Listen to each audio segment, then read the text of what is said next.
I think it's very well known at this point that I'm a big proponent for simplicity in business. And it's something I try to delineate in all of my podcast episodes and really try to transcend in everything I do. So there's a really great quote that I love by Jack Dorsey, the guy from Twitter, the guy who made Twitter originally.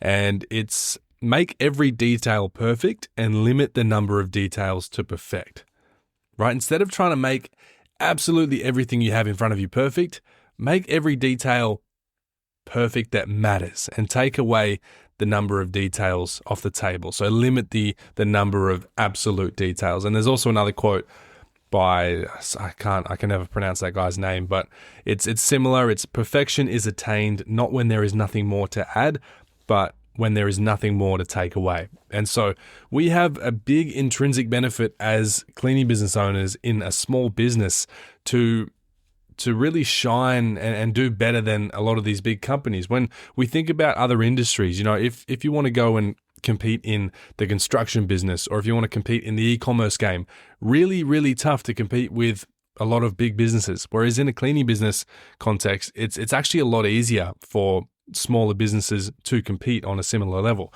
So we've talked about in previous episodes where, service over sales. So like really trying to compete on service rather than marketing and sales.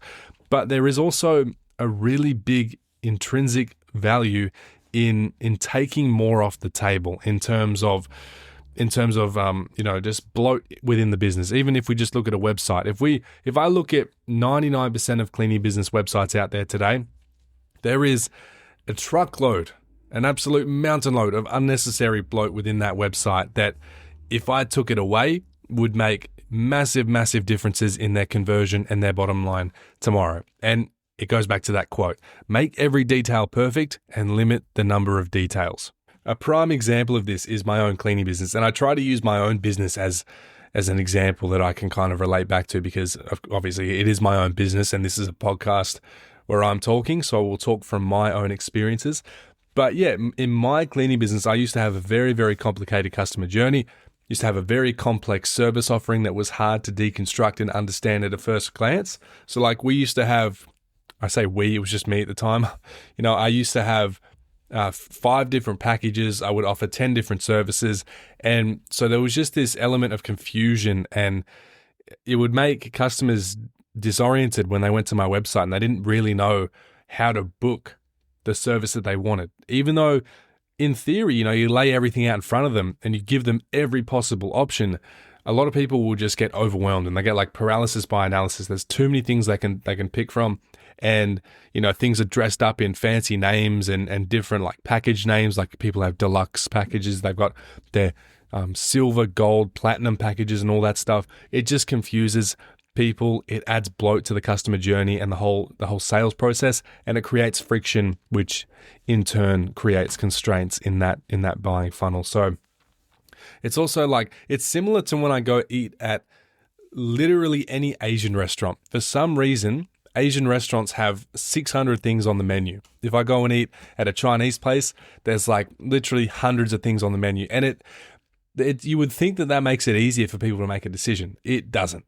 Every time I eat at one of these places, whether it's like a Vietnamese place, Chinese place, I like Japanese places. They tend to not have a ton of things on the menu. But when I eat at these places in particular, I spend like half an hour just looking at the menu because I don't know what I want because there's too many options in front of me. Whereas if I love going to a restaurant where the menu is like, it can fit on one A5 piece of paper and there might be 20 things on the menu in total instead of 500.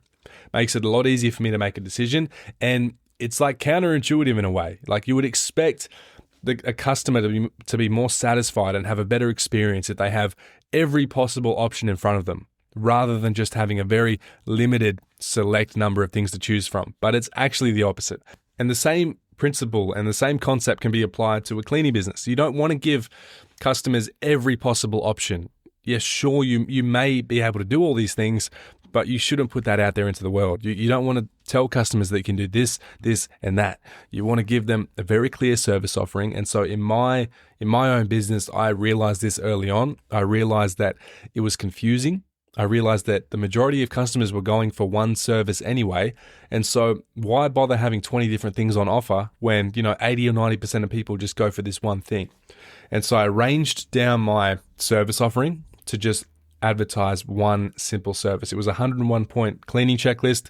It's actually a lot more on the back end because we like to undersell and over deliver. I'm very big on that. So we advertise to the customer that it's a 101 point cleaning checklist, but then we actually deliver something that's more like 150 points because that's what we train our cleaners to do. But anyway, I found a lot of success in my business when I limited the number of details to perfect, when I ranged down my service offering, when I simplified everything to a T. And so you would think that if I was struggling at that point in time, having all these different service offerings, if I then got rid of 90% of them and just ranged down to one service, you would think that I would do even worse. But what happened?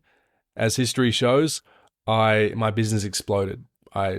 Within the next year, I had doubled my business, and the year after that, I doubled again, and I've continued on that trend. And it's really that simple. It is as simple as making things simple. Okay, we don't have to try to do too many things. We don't have to wear so many different hats to the point where we're overwhelmed and the customer's overwhelmed.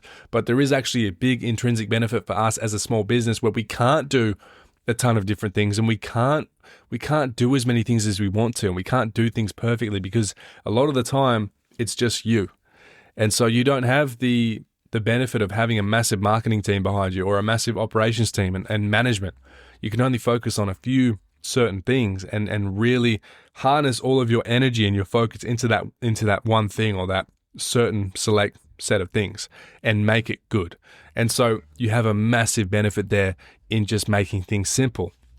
And so to the customer, you come across as a much more boutique, high-end and sophisticated service. But then on your end, it actually makes things a lot easier for you to run because there's not so many moving parts that you have to account for at all times and you have to improve on and you have to manage. It makes it easier for you. It makes it easier for the customer. It makes the buying journey so much simpler, and it makes the delivering of that service a lot more easy for you. So yeah, that's the power of simplicity. Customers don't want 15 different options. They want clear and easy choices. Your team, they don't need 5 different things that they need to learn. They just need to have one thing or a streamlined system that ensures consistent results. Simplicity reduces errors, it reduces training time, it reduces stress, and it increases your customer satisfaction ratings. So simplification should always be the goal. And with service scope, so instead of offering every type of clean under the sun, which you may be doing, you may not be doing, instead of that, just master your core cleaning service first. Pick the one thing that is responsible for like 80% of your income as it is right now, and then get really, really honed in on that. Get really good at it. Get really good at positioning that service to the customer, making it easy and simple for them to understand and book and grasp at a quick glance, and watch that skyrocket your business. Same thing with the customer journey. Focus on perfecting each touch point. The first call, the quote delivery, the job execution, the follow-up, the website. Before anyone even becomes a customer, the website has to be simple. It has to flow well. So you don't have to have a crazy over-the-top website with all these different animations and like a blog and all these different fancy things. You just need to have a simple, streamlined website that removes the friction in the buying process and makes it as easy as humanly possible for someone to go from not knowing you at all, from a bar of soap, to then having you be able to clean their house. And do you think the same thing can be said for your hiring process, for hiring employees? Absolutely. All I've ever tried to do since I hired my first employee was make that whole process simpler. And so every single week, every single month, I'm tweaking our hiring ads. I'm making changes to our Notion database and our employment process. I'm just trying to make things as easy as possible, making each step so clear that even a brand new person that's never cleaned a house before can pick up one of our mops and clean using our systems and our processes to a T and deliver on the service perfectly. That is always the goal. Simplification is a necessity in my world. It has to be. That is the only thing that I'm striving to achieve. I'm not striving for perfection. I'm not striving for anything else. I'm just striving for simplicity, simplification. And at scale, if you're trying to build a big business, something that can surpass yourself, something where you can take yourself out of the business? Do you think it's going to be easier for you to get there if your business is complex and harder and complicated? Or do you think it makes it easier if it's simple? Easier for other people to understand, easier for management to just click inside a Notion database and see SOPs and systems and processes. Obviously, it's going to be easier if everything is simplified. So simplification is, your systems, it's your processes. It's what you show to the customer. It's how you're perceived in the market. It's your positioning. It's all of these things wrapped up. And it's what creates a really, really good business. And that's really the key differential between yourself and a lot of great businesses out there. And it's why businesses that scale can do so. There was a lot of stuff I had to learn along my journey, from going from 100,000 to 500,000 to then to 1 million and then multiple millions. And now I'm on the journey to, 10 million a year. And, the simplification process is only amplified now. If I'm trying to achieve that kind of scale, that kind of magnitude, then I have to really crack down on these things now. So I'm so focused, I'm so tunnel visioned, if that's even a word, on creating even more simple systems now. So I've got all of my systems in place, but I'm now going back and rewiring them and reworking them to make them even better and even more streamlined and more efficient than before. But anyway, we're getting a little bit off track here. So that's, in a nutshell, why simplicity and simplification in the business is so important. And it's the only thing that I believe you should ever strive for. And I've been talking on a pretty macro level, your website, your service deliverable, your hiring process. These are big picture things. But if you really start to dig deeper into them, there's so many little cogs within that system, within that machine, that can be refined, that can be reworked, or if they don't exist yet, can be created. So examples on a micro scale can be like your booking system. So or your booking mechanism, whether it's not just a calendar, but having one phone number, one website, one clear way to book. Your pricing, using simple, transparent pricing structures like per hour or per square meterage, or based on how many bedrooms and bathrooms there are in a house, rather than complicated formulas or not showing your pricing at all and not giving customers a transparent or at least translucent view into what you're actually charging for your services. And with training as well, using clear step-by-step checklists, and not trying to make the onboarding process so long just so you can feel like a more legitimate business and because you think that that's what a professional, like big corporate business does, but making sure you're cutting out all the bloat and having simple checklists, simple procedures, maybe a couple videos that introduce the cleaner to the business, not overdoing it like I did years ago. I used to have a 3-hour long onboarding process with all these videos and written modules and quizzes that people did. Once I got rid of 90% of that, actually probably like 95% of that, things got so much better. We were able to onboard people quicker, they were retaining more stuff, and they were doing better work, and they were staying for longer because I simply simplified it. I took away the bloat and made it really easy. And good news for all of you lazy people out there, because this is like a lazy person's dream. I'm telling you that you don't have to put in so much work and make it so overwhelming for yourself and for all the people around you doing business with you. But you can't just do the bare minimum. You still have to do it well. Simplification, it takes effort and it takes a bit of finesse to really get it right. You can't just do nothing. You can't just do a little bit. There's a certain amount that you have to do really well. And you don't want to overdo it and you don't want to underdo it. But in my opinion, or at least in my experience, it's actually helped me to underdo it more than overdoing it, because I've created these ridiculously big systems and processes for people to follow, and then I find out they don't work at all and I have to rework the entire thing, and it's easier for me to just start from scratch. Whereas if I just underdo it slightly the first time around, people can use it, I can get feedback, and then I can adjust and I can build upon that. So create the foundation, create the frameworks, and then based on feedback, you can start to rework that, rather than creating this whole system that you haven't even beta tested or really put out there into the market or into your team to monitor feedback and see how people use it. So just take that from me. That's just a little tidbit there that I kind of threw to the side. I used to create systems from scratch, like for hours and hours and days and weeks, and then put them into place and then realize they didn't work. And it's because I tried to do way too much up front The key really is to create simple frameworks that then people can fill in over time. And based on feedback and results and metrics and analytics, you can create little branches of that tree that will then come together and create a full system, which again is great news because we don't want to have to do so much work up front where we're not going to see results. You just have to do a little bit in the beginning and create these simple frameworks and these simple, wireframes, as I like to call them. So if you think about, a house, when you're building a house, there could be, before the house is built, they lay the foundation and then they put up either wood framing or steel framing or both. And then, the gyprock comes in and the cement comes in. But I try to build the whole house and then get people to move in. And then the people move in and they find out that there's termites in there and the ceilings are cracking and the water's leaking. And it's like, if I just slowed this process down, if I started with the steel frame first or the wire frame first, let people go in there, check it out, test the structural integrity of the place or the system, then I would know that I actually need to go in this direction rather than this direction, which is the path I was heading down. So anyway, that's just a little bit of a tangent, so I digress.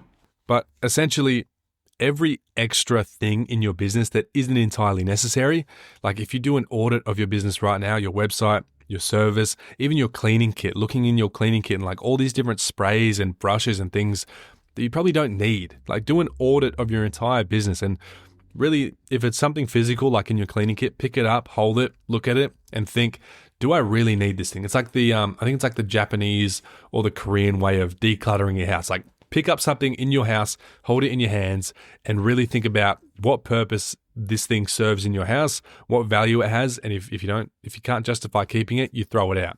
Same thing in the business. If you can't justify having a certain system or a process or a certain spray bottle in your caddy, get rid of it, make it simpler, range down. Okay. So every extra service, every option, every detail, it creates friction.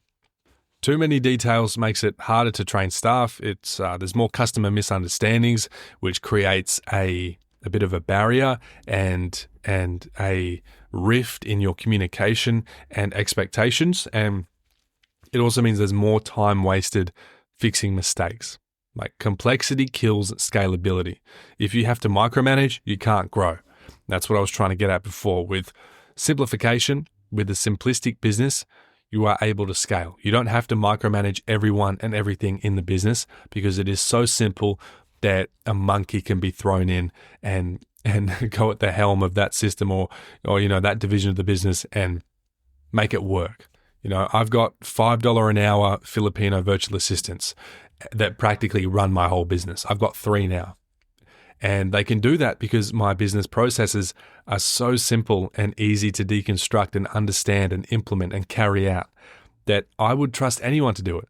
I could get my 15-year-old sister to run a lot of my business because it is so well documented. It is so easy for these people to just be thrown in without a lot of onboarding. There is training, obviously there's minimal training, but that's the point. You want to have a business where people are dispensable.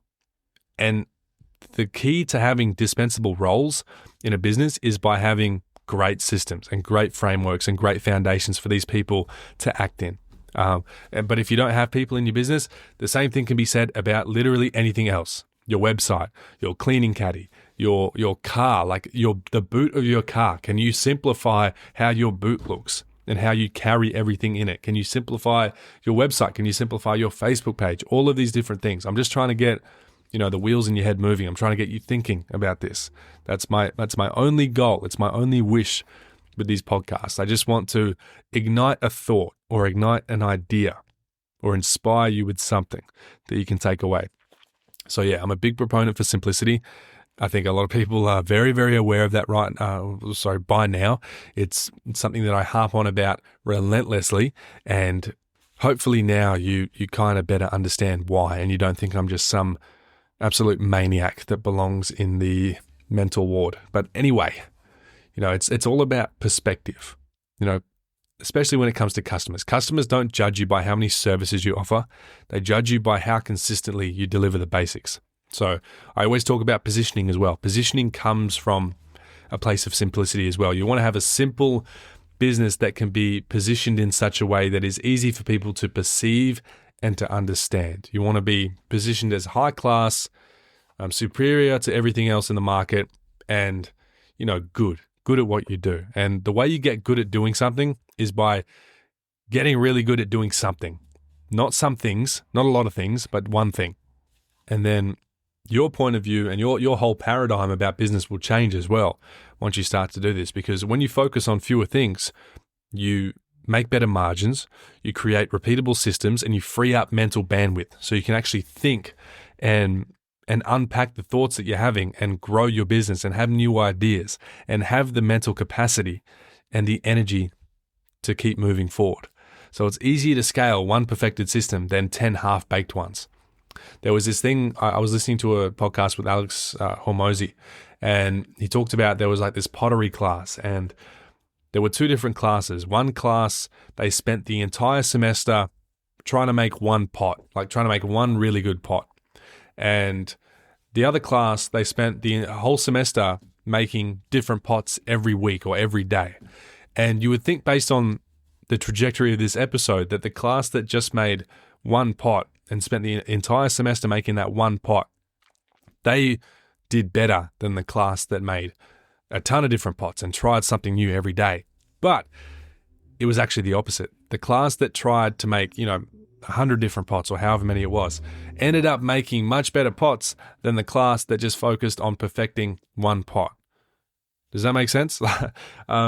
Which is like kind of counterintuitive and kind of hypocritical to this whole episode. But the point in that is you don't just want to pick one thing and try to make it perfect if you don't know that is the one thing that you need to perfect. But the idea here is that you keep trying things, and that pursuit of trying to master that thing will then make you a master at it. And then you can take away all the bloat and you can delete all the bad stuff that didn't work out. So like, instead of pots, think about it as marketing assets, like advertisements. So instead of trying to do one advertisement really well, you make 100 different ads and you just spend a little bit of time on each one. And then after all that time, you can look back and you can be like, oh, these 10 did really, really good, way better than all the other ones. I'm now just going to use these 10 and tweak them a little bit and make them slightly better and split test them and all this stuff. And these will be the ones I run with.